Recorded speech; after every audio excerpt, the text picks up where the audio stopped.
देवळात दर्शन घेण्याची योग्य पद्धत. नियम क्रमांक 1. देवळात प्रवेश करण्यापूर्वी शक्य असल्यास पाय धुवावेत. नियम नंबर 2.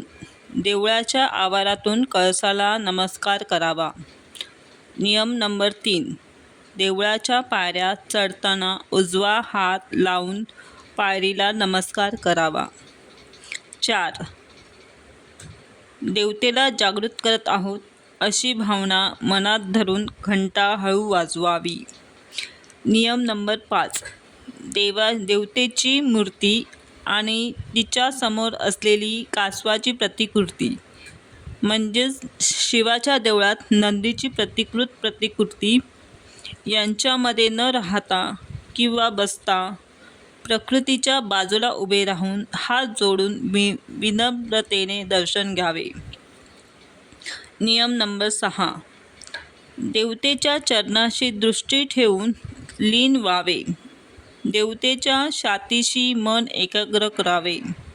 शेवटी देवतेच्या डोळ्याकडे पाहून तिचे रूप डोळ्यात साठवावे.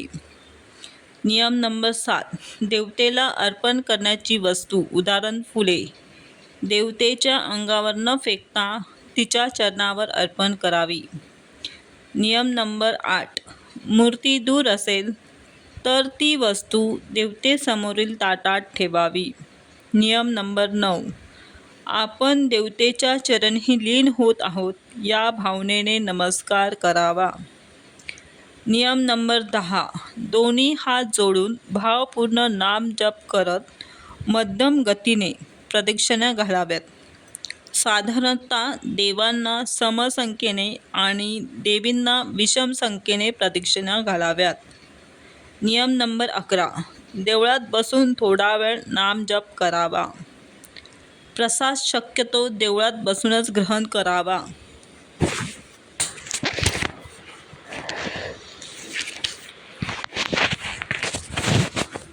नियम नंबर 12.